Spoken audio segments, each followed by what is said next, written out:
चलिए, तो जिस तरह से हम एक क्रम से चल रहे थे, उसी क्रम में हम आगे बढ़ते हैं। जैसे कि हमने प्रारंभ में ही एक टारगेट रखा था, जो कि प्रथम दिन हम परिचयात्मक देखेंगे, जिसमें कि हमने सामान्य वाक्य से प्रारंभ करके तर्क वाक्य क्या है, न्याय वाक्य आदि जो है, इनका परिचय हमने देखा।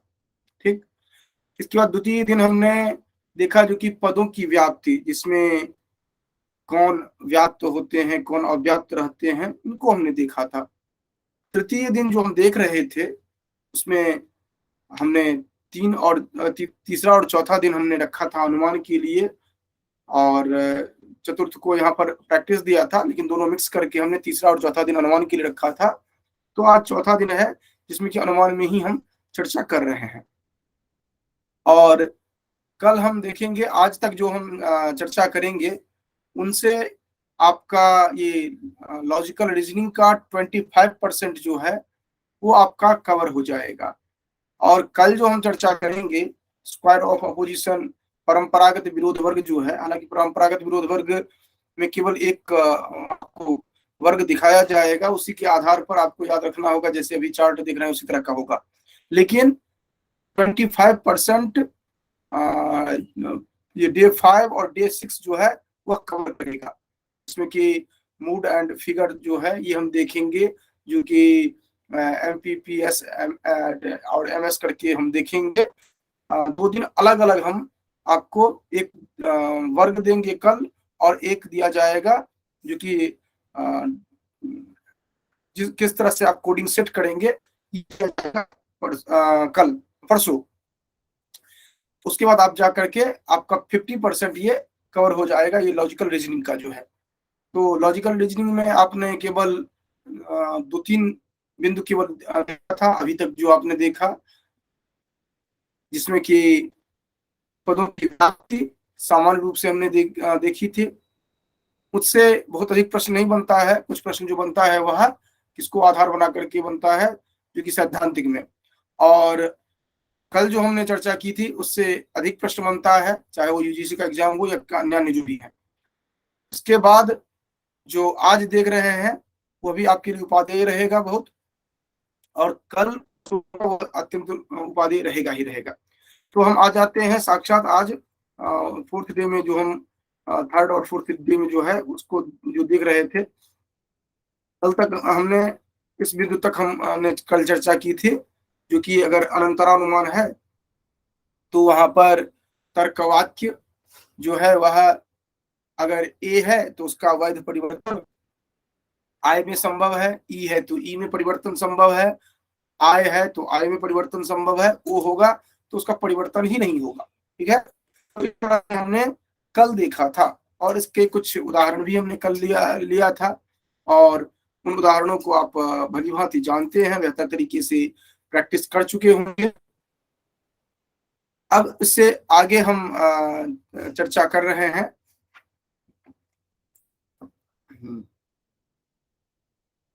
उससे आगे हम चर्चा कर रहे हैं, क्योंकि इससे आगे क्या हमें देखना है। देखिए, इसमें जितना आपको दिखाया जाता है उतना आपके लिए मोर देन सफिशियंट है, और इतने को ही अगर प्रैक्टिस कर लेते हैं तो आपको टोटल कवर हो जाता है। अब ये वो जो दोनों था, अंतरानुमान और अंतरानुमान, सांतरानुमान, इन दोनों में जो अंतर है ये मैंने आपको पहले बता दिया था, जो कि जब आप एक ही आधार वाक्य से लेते हैं तो बीच में कोई मध्य में नहीं होता है, उसको अनंतरानुमान कहते हैं। और जब मध्य में कोई एक वाक्य होता है, तर्क वाक्य होता है, वह मध्याश्रित कहेंगे या सांतरानुमान कहेंगे। ये हमने पहले चर्चा की थी सैद्धांतिक पक्ष में। अब आगे हम देखते हैं, जो कि निगमनात्मक निष्कर्ष की वैधता की बात जो कही जाती है, वो वैधता का क्या अभिप्राय होता है कि यदि इसके तर्क निष्कर्ष हेतु निर्णायक प्रमाण देता है तो उसको वैध कहा जाता है। यह ना, जो कि वैध अवैध की चर्चा हम जो आगे करने जा रहे हैं, तो ये होगा कि जो तर्क आप दे रहे हैं, अगर वह तर्क निर्णय जो है, जो निष्कर्ष जो है, उसके लिए पर्याप्त प्रमाण रहा है तो उसको आप कहेंगे वैध।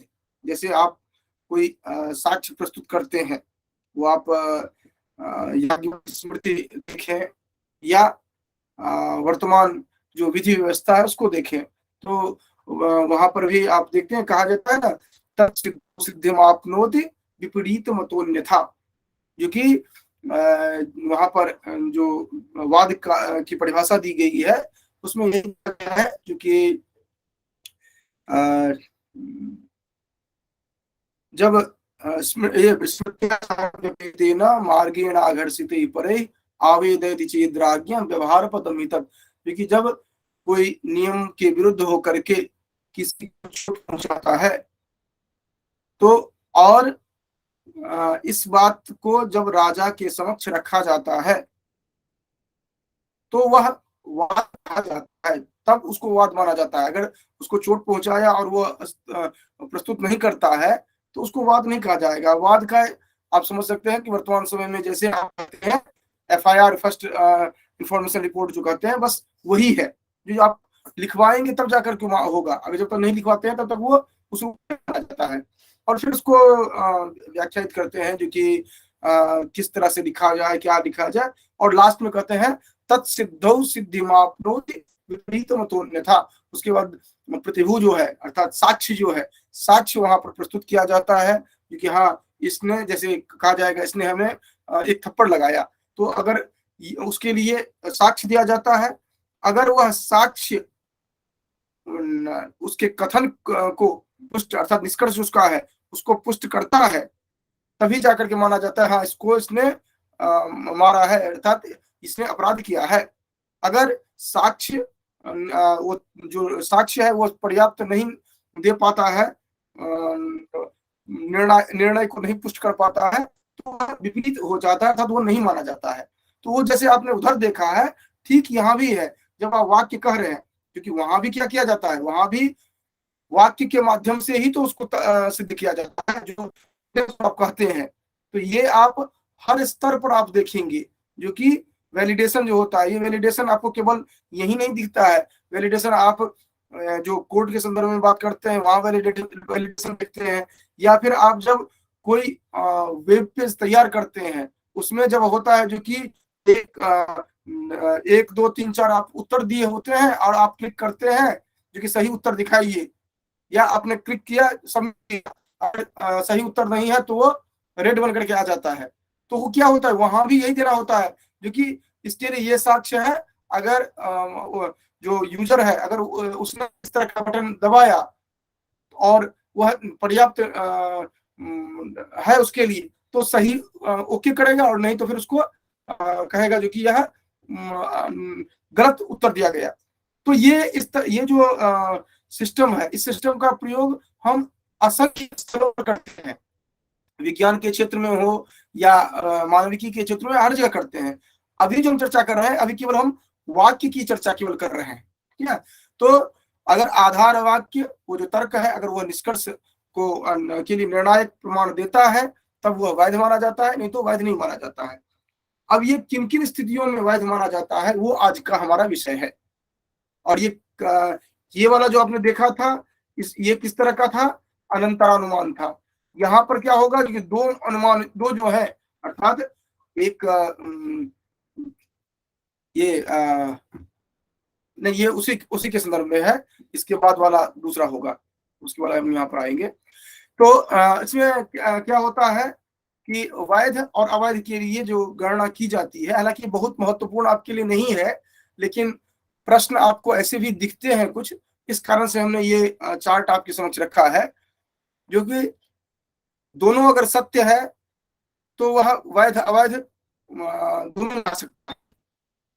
दोनों असत्य है तो वह या तो कोई रिजल्ट नहीं निकालेगा, सॉरी, एक सत्य है एक असत्य है तो कोई रिजल्ट नहीं निकालेगा, या अवैध निकालेगा, वो वैध नहीं निकाल सकता है।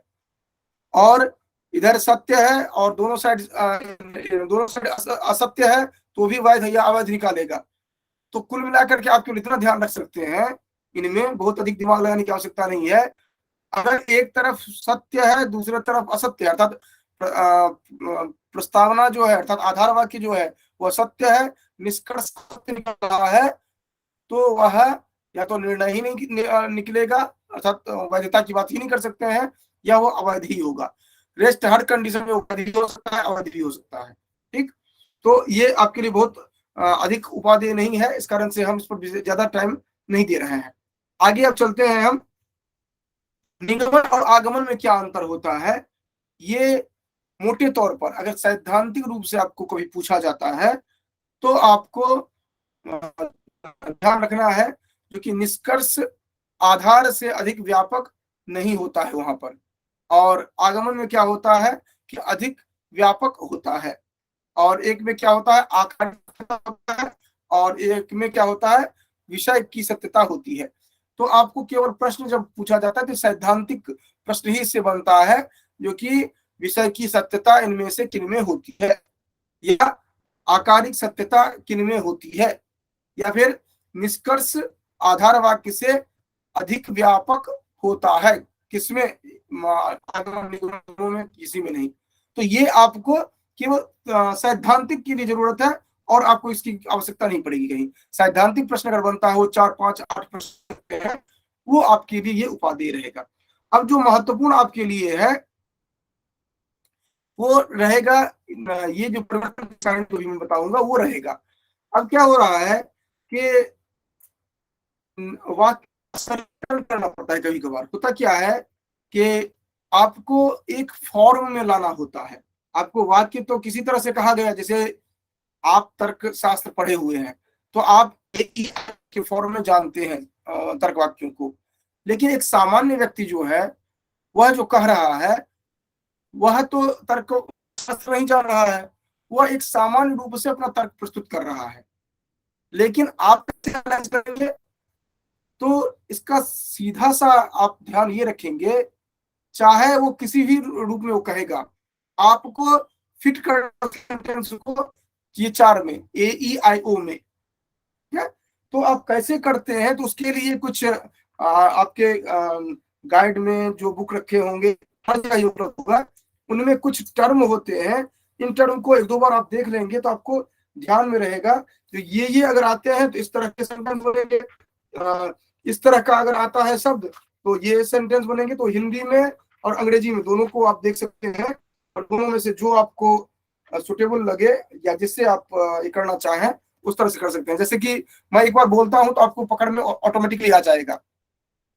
जैसे सभी, सभी तो आप जानते ही हैं, ये वाक्य के लिए मैं कह रहा हूं, ये तर्क वाक्य के लिए, सभी हो, प्रत्येक हो, हर एक हो, या हर कोई हो, समस्त हो, हर हालत में हो, सदा, निश्चित रूप से, आवश्यक रूप में, इस तरह के जो शब्द होते हैं ये वाक्य को दिखाने के लिए होते हैं।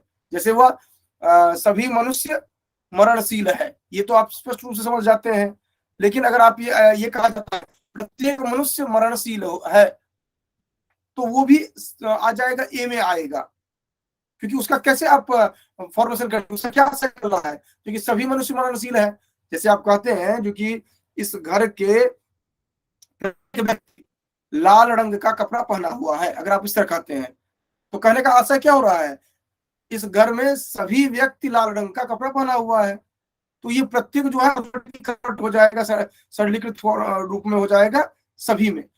मतलब ये हुआ जो कि जिस रूप में भी कहा जाएगा आपको डालना है, ए में, ई में, आई में, ओ में, और उसके लिए पकड़ने के लिए कुछ आपको शब्द मिलेंगे जो हिंदी में और अंग्रेजी में दोनों तरह के ध्यान रखेंगे, जैसे ऑल, एवरी, ईच, एनी, इस तरह के टर्म आएंगे।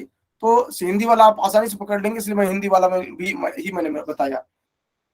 तो ये आप ध्यान रखेंगे कि विशेष रूप से यूजीसी में भी इस तरह के प्रश्न होते हैं, या अन्य जो परीक्षाएं होती है वहां पर जब दिया जाता है कथन और ये निष्कर्ष, तो अगर वहां पर दिया गया हो ये जो कि आप डायरेक्टली आइडेंटिफाई कर पाएंगे, तो आप उसको सरलीकृत करेंगे। सरलीकृत करने का अभिप्राय ये है कि जिस रूप में भी कहा गया हो आप उसको ए में, ई में, आई में या ओ के कैटेगरी में लाएंगे उस सेंटेंस को। तो ए के लिए तो ये इस तरह का हो जा रहा है। लेकिन जैसे ई वाला तर्क वाक्य अगर देखें, ई के लिए होगा कोई नहीं, एक भी नहीं, किसी दशा में नहीं, इस तरह के टर्म आपको मिलेंगे। तो इनको आप ऑटोमेटिकली समझ सकते हैं जो कि क्या कहना क्या चाह रहा है, उसमें अपना दिमाग आप दौड़ा सकते हैं जो कि ये किस में फिट बैठेगा। ये कोई नहीं है इस सभी है इसमें बैठेगा, कि कोई नहीं है इसमें बैठेगा, या कुछ है इसमें बैठेगा, या कुछ नहीं है इसमें बैठेगा। ये आपको सरलीकृत करना होगा, क्योंकि ये जो बता रहा हूं, ये जब आपको एग्जाम में इस तरह के पूछे जाते हैं, तो जैसे एक उदाहरण मैं बता रहा हूं, एक उदाहरण है जो कि प्रत्येक मनुष्य पढ़ा लिखा है। तो इसको आपको जो इससे जो आप निष्कर्ष निकालेंगे, तो निष्कर्ष कैसे आप निकालेंगे? निष्कर्ष के लिए जो आप पहले आपने देखा था जो कि इससे अर्थात यहाँ पर जो आपने देखा था ए से हम परिवर्तन करेंगे, आपको पहले ए में तो लाना पड़ेगा, तभी तो जाकर के आप करेंगे। तो पहले आप ए में कैसे लाएंगे, तो ये आप देखेंगे। तो प्रत्येक दिया गया है, तो स्वाभाविक रूप से सभी मनुष्य की बात आ रही है। इसी तरह अगर ये दिया जाए जो कि इस घर में एक भी व्यक्ति लाल रंग का कपड़ा नहीं पहना है, तो स्वाभाविक रूप से उसके अभिप्राय हो रहा है इस घर में कोई लाल रंग का कपड़ा नहीं पहना है। इस तरह का देखेंगे। तो इसके बाद तीसरा जो आपका है वो आय तर्क वाक्य जो है, आय तर्क वाक्य को कैसे आइडेंटिफाई कर पाएंगे, किस तरह के शब्द आपको मिलेंगे। जैसे कुछ तो आप जानते ही हैं, कभी कभी, कुछ हालत में, थोड़े से, अनेक, काफी संख्या में, साधारणतया, बहुधा, इस तरह के जो टर्म मिलेंगे आपको, वह आपको आइडेंटिफाई आप सहजतया कर पाएंगे जो कि ये कुछ से रिलेटेड होंगे। जैसे कि ये दिया जाए, कहा जाए जो कि साधारणतया इस घर में के इस घर में लाल साधारणतया इस घर के व्यक्ति लाल रंग के हैं। तो साधारणतया अगर कहा गया तो उसमें कोई न कोई एक ऐसा जरूर होगा जो लाल रंग का न पहना हो। ये साधारणतया ही इंडिकेट कर रहा है। तो कुछ ही आएगा, सभी नहीं आ सकता है, कि सभी तभी होता जब सभी व्यक्ति लाल रंग का कपड़ा पहना हो। तो ये जो सरलीकरण है, ये आपके विवेक पर निर्भर करता है, जो कि आपको आइडेंटिफाई खुद करना होता है, क्योंकि इसमें जब तक आप नहीं लाएंगे तब तक आप कथन का निष्कर्ष निकालना आपके लिए संभव ही नहीं होगा। इसी तरह ओ तर्क वाक्य को इस तरह करेंगे जो कि कदाचित ही कोई, अर्थात, और उसके साथ साथ बिरले, शायद ही कोई, इस तरह का आएगा। तो आप कुल मिला करके आइडेंटिफाई करने का प्रयास करेंगे, जो कि हालांकि इतना जटिल नहीं होता है जो कि वहां पर दिया भी जाता है, आप सहजतया आइडेंटिफाई कर लेते हैं, लेकिन कुछ टर्म जो है वो आपको ध्यान में रख करके आप उसको आइडेंटिफाई कर पाएंगे। तो ये चीज आपको ध्यान रखना है, तब जा करके आप उसका जो पहले जो मैंने बताया है वो 100% आप एप्लीकेबल कर पाएंगे। क्योंकि कल जो आप उदाहरण दे रहे थे, जो सुन रहे थे, वो तो आपको पका पकाया मिल रहा था, जो कि हाँ ए में, आई में, ई में, ओ में मिल रहा था, तब जाकर के आप कन्वर्ट कर रहे थे। लेकिन अगर आपको सरलीकृत रूप नहीं मिले तो आपको सरलीकृत रूप करना पड़ेगा, तभी जाकर के आप कुछ कर पाएंगे, नहीं तो फिर वहां पर वो गलती कर बैठेंगे आप। और ये हर परीक्षा में के लिए ये उसी तरह से जरूरी होगा, जहां पर भी आधार वाक्य से निष्कर्ष की ओर बढ़ेंगे। इसके बाद हम अगले बिंदु पर जाते हैं, क्योंकि ये तो सामान्य सी चर्चा थी, लेकिन ये महत्वपूर्ण इसलिए हो जाती है कि आपको अलग से नहीं समझाया जाता है कहीं पर। अब आप निगमनात्मक निष्कर्ष प्राप्त करने की विधि जो है, वो बहुत सारी विधियां हैं, उनमें कुछ विधियों को देखेंगे। जैसे विश्लेषणात्मक विधि को हम देखेंगे, वेन डायग्राम देखेंगे, इस तरह करके हम देखेंगे।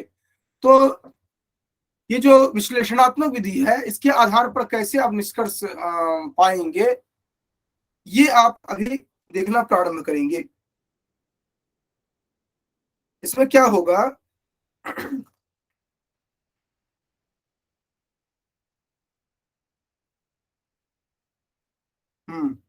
इसमें थे, हाँ, इसमें क्या होगा, अर्थात इसके जो मध्याश्रित है, क्योंकि इसमें दो तर्कवाक्य आप देख रहे हैं, इसमें क्या होगा कि एक कथन है, दूसरा कथन है, तीसरा निष्कर्ष है। ठीक,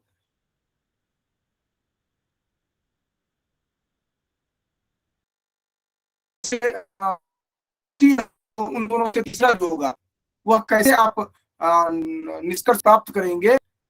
तो इसीलिए ये होगा कि दोनों तर्कवाक्य अगर ए है तो तीसरा भी ए ही होगा। दोनों तर्कवाक्य अगर ए है, देखिए अभी तक जो हमने चर्चा किया था वो क्या था कि एक कथन से एक निष्कर्ष निकल रहा है उसके लिए। अब यह कि दो कथन अगर दिया गया है, कथन एक, कथन दो, उसके बाद निष्कर्ष, तो आप एग्जामिन कैसे करेंगे, तो आप इस तरह देखेंगे जो कि कथन एक अगर ए है, कथन दो ए है, तो निष्कर्ष जो होगा वो ए में ही होगा, एक ही अतिरिक्त अन्य किसी में नहीं होगा। इसी तरह है कथन ए पहला जो है वह ए हो, कथन दो जो है वह ई हो, तो तीसरा ई में होगा। तो आपने क्या देखा, इसको और भी ट्रिक के माध्यम से समझने का प्रयास करिए। अगर दोनों सर्वव्यापी होंगे तो तीसरा भी सर्वव्यापी ही होगा। ठीक, और दोनों में से अगर बाद वाला निगेटिव होगा, एक तो आप ध्यान रखेंगे जो कि दोनों में से कोई एक निगेटिव अगर होगा तो निगेटिव ही आना है, लेकिन अगर ए पहले होगा और ई बाद में होगा तो ई आएगा, और नहीं तो नीचे से आप देख रहे होंगे अगर ई पहले आ रहा है, ए बाद में आ रहा है, तो ओ हो जा रहा है। तो अभी नंबर 2 पर केवल देखिए, ए के बाद ई अगर आता है तो ई होता है। ठीक, तीसरे में आई देखते हैं आप, आई पहले हो, उसके साथ दूसरा जो हो ए होगा, तो वह आई तर्कवाक्य ही होगा। आई तर्कवाक्य हो और बाद में ई हो तो वह वो तर्कवाक्य हो जाएगा। और रेस्ट जो होगा ई नीचे में पहला दोनों ई होगा और बाद में ए हो या आई हो, आएगा ओ।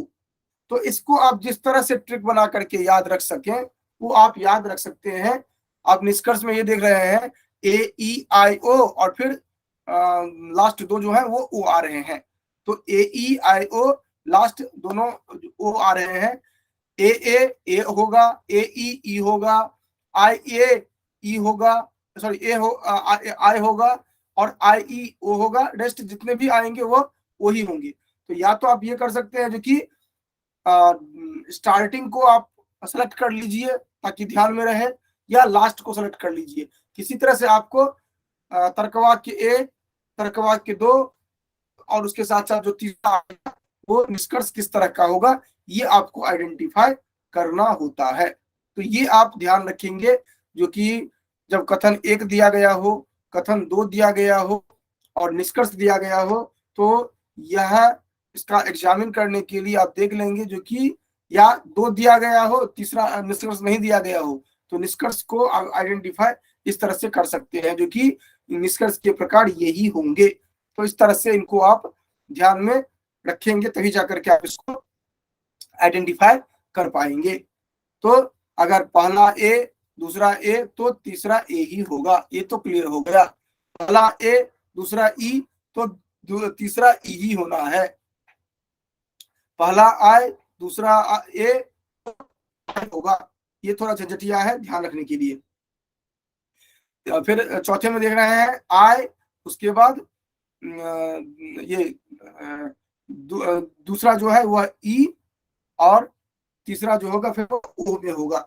ठीक, और वैसे भी आप ध्यान इस तरह रख सकते हैं कि स्टार्टिंग से हमने पहले कॉलम में किस तरह से लिया, ए आई आई ई इस तरह से लिया है, और ये जो है दूसरा जो है उसमें ए और लास्ट में आई को लिया है इस तरह से। और निष्कर्ष किस तरह से बन रहा है, तो AEIO और फिर लास्ट में 2 O। तो आप इस तरह से भी ध्यान में रख सकते हैं। हमने पहले कॉलम में क्या क्या रखा है, AAIIEE, AE और AI इस तरह का, और AEI और तीनों में O। तो ये चार्ट आप या तो ध्यान में रख सकते हैं। तो आप क्या करेंगे, आपके पास रफ पेज दिया जाता है, तुरंत उस वो टेबल बना लेंगे, जो कि हमने इस तरह याद किया था। अगर मान लीजिए आपको एक साथ तीनों नहीं हो पा है, तो हमने बनाया था AI और EE पहले कॉलम में, दूसरे में AE AI और तीसरे में AEIO फिर OO। ये इस तरह का दिमाग में सेट हो जाएगा आपको, तीनों जो कॉलम बताया गया है। तो ये कॉलम बना लीजिए, वहां पर टेबल बना लीजिए डॉफ में, और उसके आधार पर आप कर लीजिए। तो ये एक सॉलिड रहेगा, क्योंकि बीच में अगर कहीं कंफ्यूज करते हैं तो आप गलत करें, बेहतर है क्योंकि वो चार्ट इस तरह से कर लीजिए। तो पहला कॉलम में AAIIEE, दूसरे कॉलम में क्या है AEAI, और तीसरा में तो वही क्रम रहेगा AEI और उसका O होना होगा, और O के बाद फिर दो O होगा। तो इस तरह से आप बना लीजिए, बनाने में टाइम भी नहीं लगेगा और 100% आपका सही रहेगा। तो इस तरह से आप जो इससे संदर्भित जितने भी प्रश्न होंगे उनको आप सरलता से हल कर सकते हैं। और इसके बाद जो रहेगा इसमें प्रैक्टिस करने के लिए, तो प्रैक्टिस के लिए आप सभी के पास जो भी आपने गाइड रखा हो, या जो अन्य कोई परीक्षा दे रहे हैं, वो जो जिस तरह के अपना गाइड रखे हों, वहां पर आप पलट करके देखेंगे कि किस तरह का प्रश्न बन रहा है। और वो अभी नहीं देखिए आप, ये जब आपका पूरा हो जा रहा है, परंपरा में विरोध भी हो रहा है, और उसके बाद जो आप फिगर वाला देखेंगे वो हो जा रहा है, उसके बाद आप करिए, क्योंकि उसके बाद आपका कुछ बचा नहीं है। उसके बाद आपको टोटल आना चाहिए, तो उसके बाद प्रैक्टिस आप करना शुरू करिए। क्योंकि अभी आप करेंगे तो मिक्स क्वेश्चन रहेंगे, तो मिक्स क्वेश्चन रहेंगे, तो मान लीजिए वो परंपरागत विरोध वर्ग से है या फिगर से है, तो आप आइडेंटिफाई नहीं कर पाएंगे, और फिर आपको क्योंकि प्रश्न ही तैयार नहीं हो रहा है। तो अगर इससे संबद्ध प्रश्न है तो आप हल करना प्रारंभ करिए। तो इस तरह से ये करेंगे। कल जो हम चर्चा करेंगे वह परंपरागत को देखेंगे। उसके बाद अगले दिन जो हम देखेंगे उसमें मूड जो है, मूड और एंड फिगर, उसको देखेंगे। और इसके बाद ये पार्ट जो है लगभग ओवर होगा, और ये जब ओवर हो जाता है उसके बाद हम भारतीय अनुमान सिस्टम जो है उस पर हम आएंगे, भारतीय प्रमाण मीमांसा पर। तो इसमें जो हमने ये देखा था कल, यही परंपरागत विरोध वर्ग, उसके बाद मूड एंड फिगर, उसके बाद प्रैक्टिस जो है, प्रैक्टिस में हम संपूर्ण जितने भी हम लोगों ने पढ़ा है उससे संदर्भित जितने भी प्रश्न होंगे उन सभी प्रश्नों को लेकर देखेंगे, जो कि हम कितना हल कर पा रहे हैं। तो वो परसों वाला जो रहेगा उस तरह से रहेगा, ठीक। इसके बाद हम जो प्रारंभ करेंगे वह भारतीय जो प्रमाण मीमांसा जो है उससे संदर्भित जो ये बनेंगे सिद्धांत जो होंगे, जैसे कि भारतीय जितने भी दार्शनिक प्रस्थान है उनमें प्रमा संदर्भ में जो चर्चा की गई है, जैसे कि प्रमा क्या है, प्रमाता क्या है, प्रमेय क्या है, प्रमाण क्या है, कितने प्रमाण मानते हैं, मोटे तौर पर चार्ट के माध्यम से हम आपको समझाने का प्रयास करेंगे। उसके बाद हम न्याय के जो अलग अलग प्रमाण हैं उनको हम देखेंगे, और उसमें विशेष रूप से अनुमान प्रमाण जो है ये स्वार्थानुमान, परार्थानुमान को देखेंगे। और फिर लास्ट में हमारा रहेगा हेत्वाभास। हेत्वाभास देखेंगे, जो आपको संस्कृत के जो छात्र हैं वो तो हेत्वाभास जानते भी होंगे और उससे संदर्भित प्रश्न बनता है ये। और यहाँ पर हेत्वाभास जो देखेंगे सेम एज इट इज है, लेकिन इसमें थोड़ा टू द पॉइंट केवल हमें देखना होगा, जो कि केवल उदाहरण दिए गए हैं, इनको विशेष रूप से हम ध्यान रखेंगे, और जो अलग अलग बाइफरकेशन किया गया है। तो ये टोटल हमारा रहेगा, ये 15 दिन का जो रहेगा इसमें। तो जब आप यहाँ पर आते हैं तो एक बार पहले पढ़ करके भी आइए, तो आपको थोड़ा समझ में आएगा। नहीं तो कम से कम जितना पढ़ाया जा रहा है यहाँ पर उतने को आप तैयार रखिए। और इसके साथ साथ ये है कि ग्रंथ जो है वो अलग अलग ग्रंथ आप देखेंगे तो आपको बहुत खुशी मिलेगा। और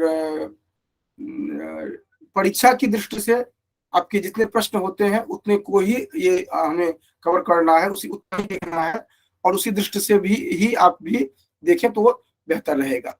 तो इस तरह से आप लोग प्रैक्टिस अपना करेंगे और जो भी प्रश्न हो वो प्रश्न अब पूछ सकते हैं। जिनको जो